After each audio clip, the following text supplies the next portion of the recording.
So what I like about that video is that it does not talk about technology at all. It's talking about an impact that we can have on our planet, and with that also on our individual lives.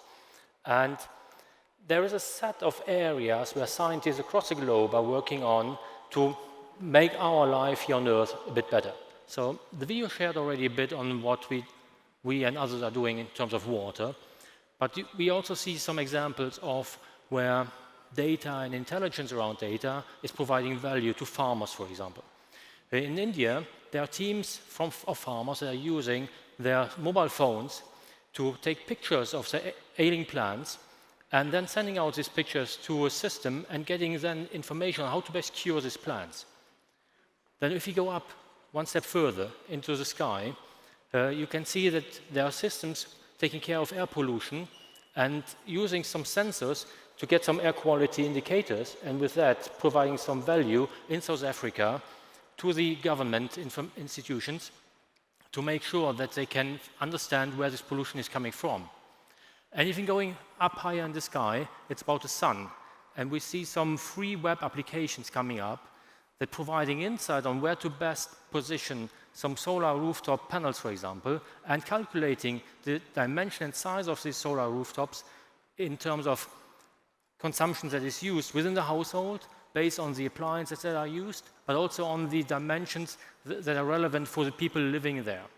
And if we go up really onto the space, we see that there is a combination of information coming from climate information, weather information, satellite information, but also information that is still captured on Earth, providing additional value to the people living here in the larger cities.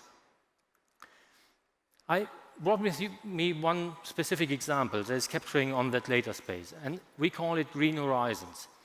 It's a project that we have been doing since 2012 already in the greater Beijing area. It's also called JJJ area, Beijing, Tianjin, Jin, and Hebei.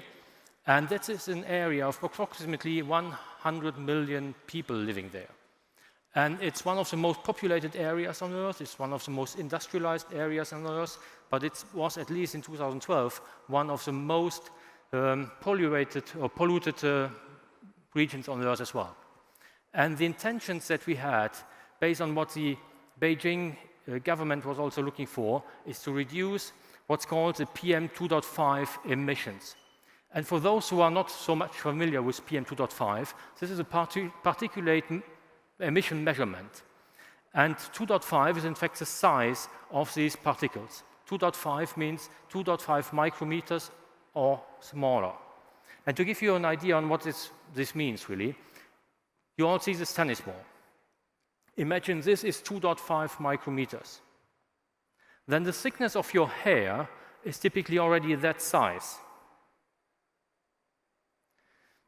2.5 micrometers is in fact 3 times smaller than your blood cells.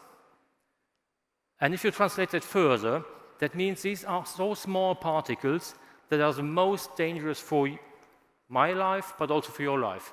And that was an issue within Beijing. I think it is still. But we have been working on helping the situation. What is the challenge? In a typical industrialized city, you have PM 2.5 around 40 to 60. In Beijing, it was up to 600. And starting from 100, when you measure it during a 24-hour period, it's already providing serious injuries to your health. So the project was mainly around analyzing all the data that's available, so looking at the satellite data, topographic information, energy production information, consumption information, mobility information, manufacturing information, and digital terrain models, and all of that understanding and predicting what is the situation coming up in the next days, next weeks, to make sure that the right measures could be taken into place. And for the citizens of Beijing and the greater area, to make sure that they got a good indicator of where to go out for their spare time, for example, and where not to go out, for example, as the number of particles is much too high in that area.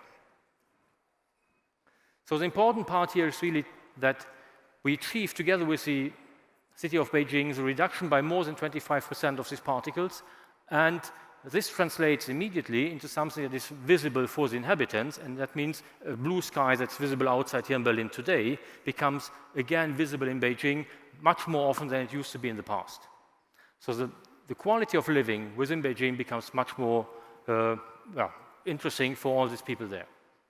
This is based on data, but not only on data, but data and the manipulation and work around this data. Now, the important part to understand for you is that it's not just to have more sensors out and taking the data from the sensors, but making sure that you interconnect all this information and make sure that you can provide the relevant insight into it. Therefore, what we see is 4 Ds.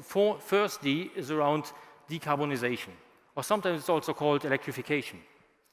And that means mainly how can we reduce all the emissions that are based on fuel-fired power plants. It could be coal, it could be lignite, it could also be gas, and to replace it or make it even more attractive to use something else.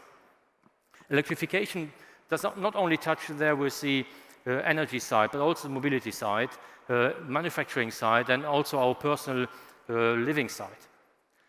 Then when we go further, it's around the decentralization.